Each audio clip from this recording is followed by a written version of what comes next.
Olá, boa tarde, seja bem-vinda, bem-vindo à nossa conversa de hoje, né? Hoje eu gostaria de conversar com os jovens, né? Jovens, adolescentes, né? E sabe que é um tempo que o jovem está em processo de evolução, de desenvolvimento. A juventude, a adolescência e a juventude também, né? E às vezes tudo parece muito fácil, tudo é muito alegria, é entusiasmo. Enfim, a juventude vê um mundo colorido, né? Porque eles não sabem ainda o que de fato é a vida, né? As dificuldades que a gente tem que enfrentar na vida. A maioria, né?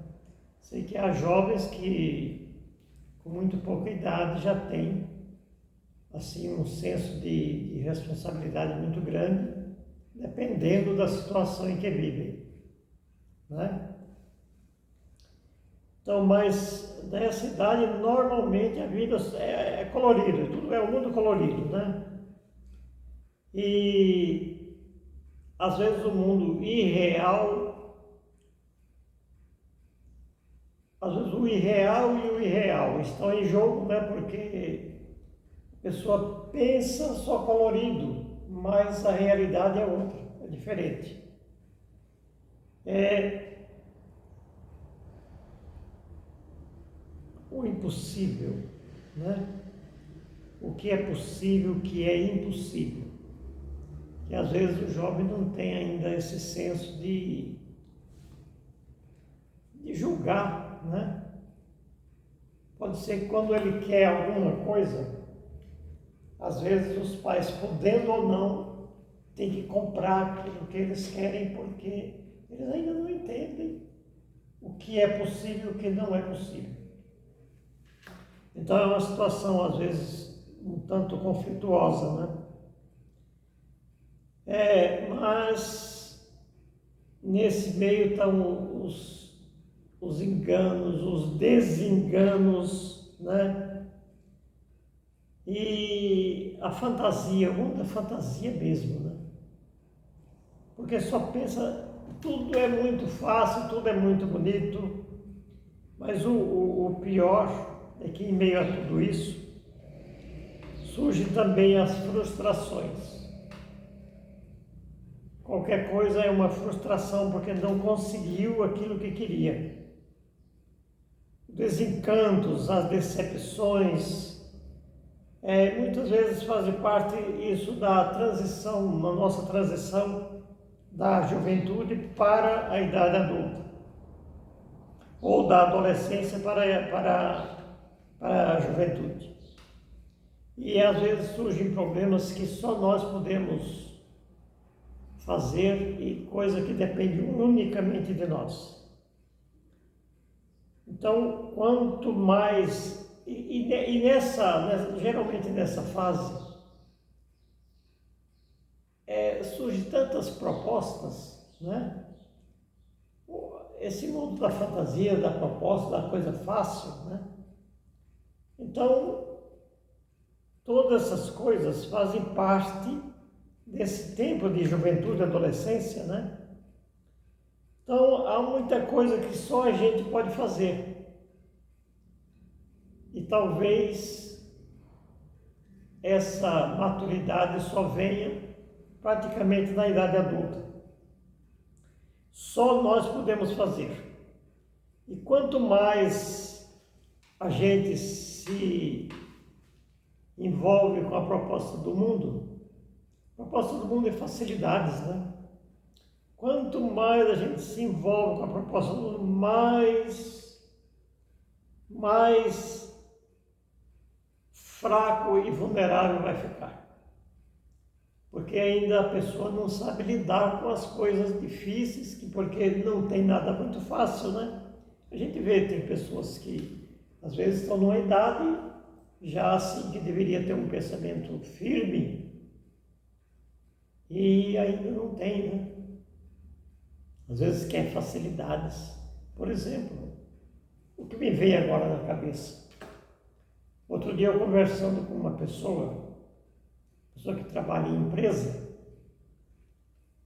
e ele falou assim, olha, aqui está muito difícil, não existe mão de obra, porque quando a gente abre vagas assim para contratar pessoas, a maioria fala assim, não, eu não quero emprego registrado porque eu já ganho a Bolsa Família, então eu não quero emprego registrado, senão eu vou perder a Bolsa Família.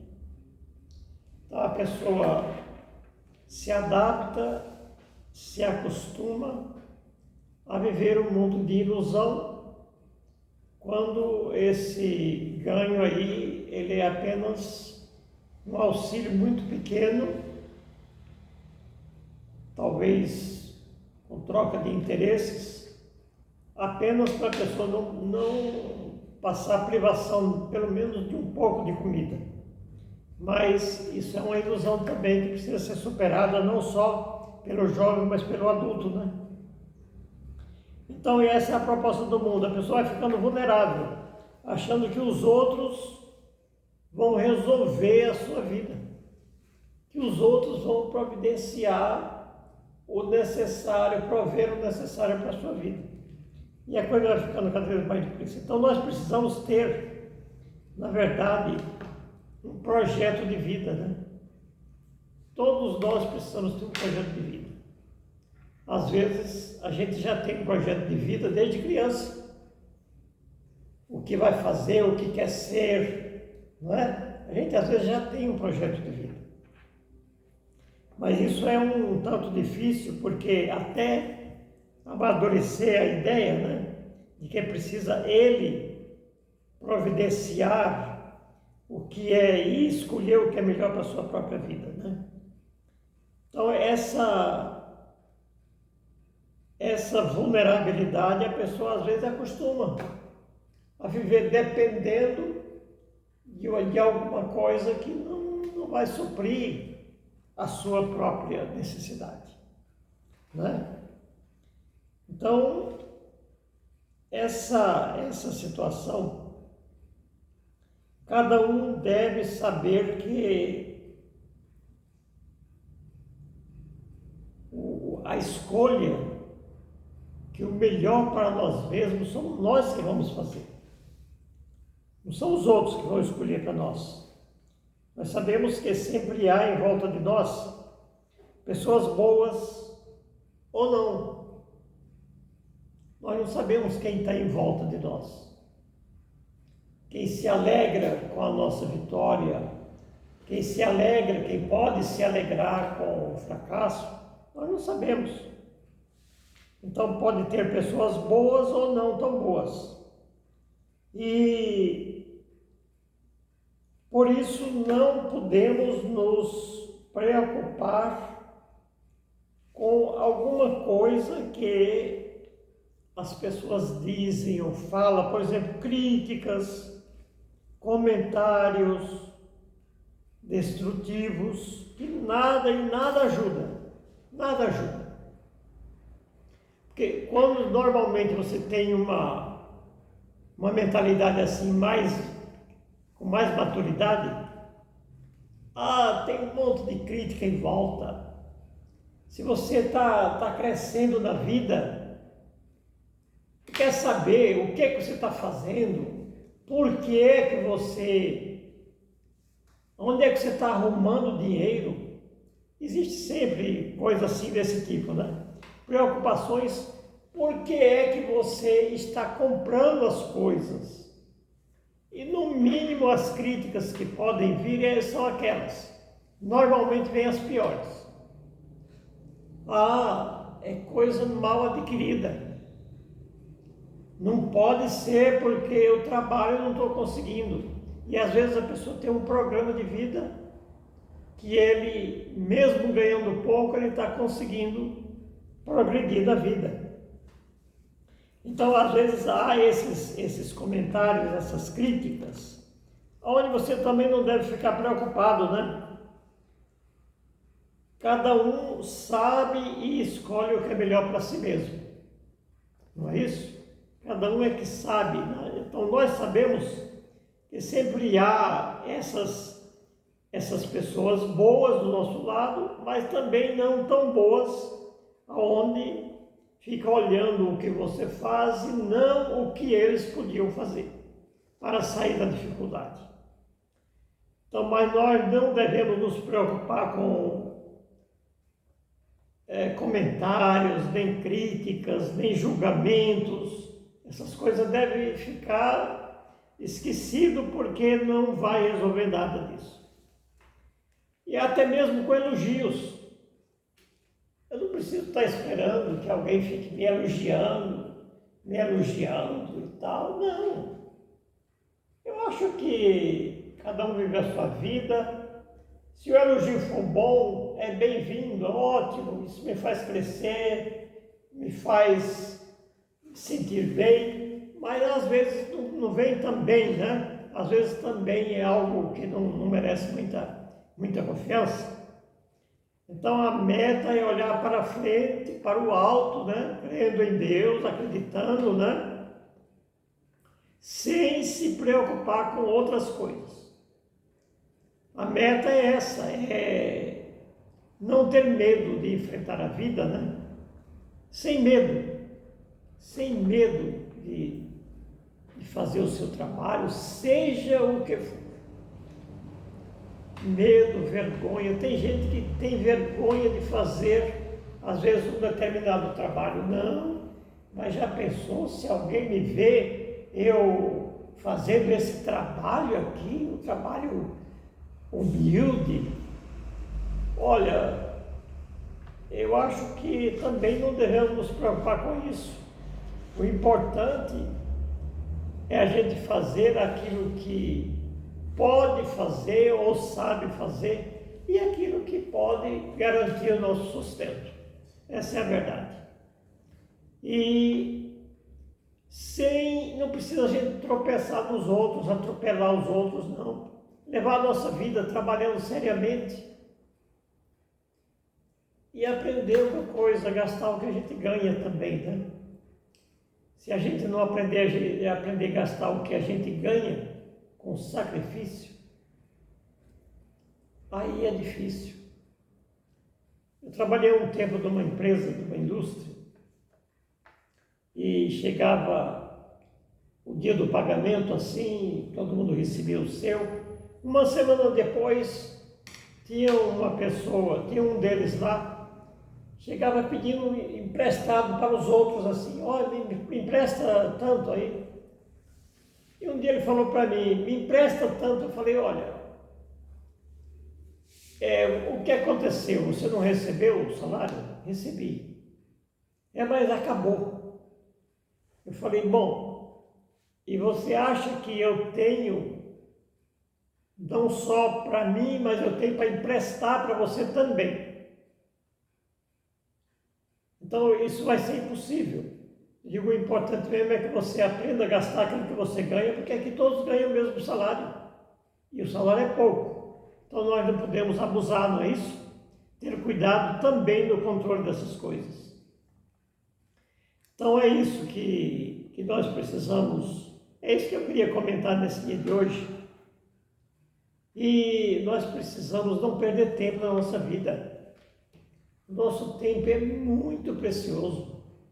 Não perder tempo. De vez em quando dá uma olhadinha no relógio. Se o tempo está passando e eu estou desperdiçando o meu tempo com coisas que às vezes não levam a lugar nenhum. Então, a tarefa de hoje, ela não pode ficar para amanhã. Então, se eu não olho o que eu estou fazendo, como eu estou fazendo, isso daí pode ficar para depois. Então, isso também é o que atrapalha as nossas vidas. São essas coisas.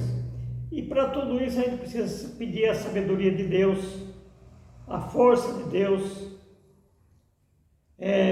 Então isso deve ser uma constante na nossa vida, se a gente quiser superar as dificuldades. Porque dificuldade todo mundo tem, todos nós temos dificuldades. Agora, o que a gente ainda precisa pensar um pouquinho é que tudo o que eu ainda não aprendi, tudo em que eu ainda não pensei, eu preciso uma ajuda. Eu preciso de uma ajuda, não uma ajuda, talvez não é sempre uma ajuda material. Às vezes a pessoa pode ajudar outros sem usar dinheiro, sem precisar de dinheiro. Às vezes uma ajuda no que a pessoa precisa observar na vida. E você sabe de uma coisa, o que me ajudou na minha vida, isso eu quero testemunhar porque isso é uma verdade. O que me ajudou na minha vida é quando eu comecei a entender um pouco e pôr em prática uma leitura bíblica. O que é que isso pode me ajudar? Ou em que pode me ajudar? Em que Deus pode me ajudar? Porque a gente normalmente lembra de Deus quando está na maior aflição, né? Normalmente é isso. Na hora da aflição, grita por Deus. Mas a gente precisa dessa ajuda de Deus, dessa orientação de Deus, todo dia. Todos os dias nós precisamos dessa orientação de Deus. Tem aqui um trechinho, o livro da sabedoria, no capítulo 7, versículos de 22 a 30, que diz assim para nós. O tema é esse, o título é esse: reflexo da luz eterna. Diz assim: há na luz, há nela com efeito, um espírito inteligente, santo, único, múltiplo, sutil, imóvel, penetrante, puro, claro, inofensivo, inclinado ao bem agudo, livre, benéfico, benévolo, estável, seguro, livre e livre de inquietação, que pode tudo, que cuida de tudo, que penetra em todos os espíritos, os inteligentes, os puros, os mais sutis, mais ágil que todo movimento é a sabedoria. Ela atravessa e penetra tudo, graças à sua pureza. Ela é um sopro de poder de Deus, uma irradiação límpida da glória do Todo-Poderoso. Assim, mancha nenhuma pode insinuar-se nela. É ela uma efusão de luz eterna, um espelho sem mancha da atividade de Deus e uma imagem de sua bondade. Embora único, tudo pode.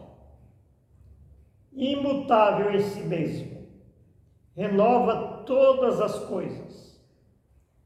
Ela se derrama de geração em geração das almas santas e forma os amigos e os intérpretes de Deus, porque Deus somente ama quem vive com a sabedoria.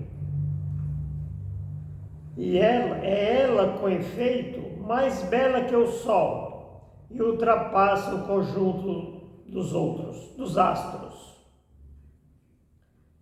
comparada à luz, ela se sobreleva, porque a luz sucede à noite, enquanto que contra a sabedoria o mal não prevalece. Então são coisas assim que eu vejo de vez em quando eu estou precisando de uma luz, quando eu vou fazer tomar alguma decisão na minha vida, eu procuro ver o que é que Deus vai me aconselhar a fazer. Porque a gente nem sempre sabe o que é melhor para nós. Às vezes, em meio a determinados momentos de aflição, ou de angústia, ou de dificuldade, que todos nós podemos passar. Então, eu tenho como orientação a palavra de Deus. E geralmente, quando a gente abre a palavra de Deus, tem ali uma palavra que vem de encontro à nossa necessidade. Então, é isso que eu queria partilhar com você nesse dia de hoje, para dizer assim, que a Bíblia não é um livro para a gente apenas aprender o que é religião, mas é um livro da vida. É um livro que nos impulsiona com coragem, com fé, com confiança. Porque se você não tiver fé, se você não confiar em Deus e também em si mesmo, tem muita gente que fala que eu não preciso confiar em mim mesmo, nem você confiar em si próprio. Mas se a gente não confiar primeiro em Deus, depois em nós mesmos, aí é quando eu começo a me sentir incapaz de resolver qualquer coisa, de fazer qualquer coisa, de tomar qualquer decisão. Aí vem aquela insegurança da dúvida, daquela indecisão, faço ou não faço, vou ou não vou. E fica nessa situação de dúvida a vida inteira. Depois, às vezes, de 30, 40 anos, aí a pessoa para um pouquinho. Eu devia ter feito isso. Mas agora já passou. O tempo agora passou, agora já não é mais. Então é isso que a palavra de Deus ela nos ajuda na nossa vida a resolver o nosso dia a dia. Às vezes eu assino embaixo coisas que não tem, que é às vezes um problema que eu estou admitindo para a minha vida. Ora, como é que eu vou fazer, vamos supor, se eu vou fazer um negócio, como é que eu vou fazer um negócio se a dúvida vai girar em torno de se eu posso ou não posso pagar? Como que eu posso fazer isso? Sem pensar que amanhã eu posso estar perdendo tudo que eu adquiri ali. Então a palavra de Deus nos ensina e nos ajuda a pensar, a decidir, a discernir e a escolher. Eu fico com a melhor orientação. Para mim, quem me orienta é a palavra de Deus. O resto a gente vai conseguindo no nosso dia a dia, com a nossa experiência, mas o fundamento para a nossa vida está aqui nesse livro tão importante, mas tão pouco levado a sério. Então que o Senhor nos ajude, nos abençoe, em nome do Pai, do Filho e do Espírito Santo.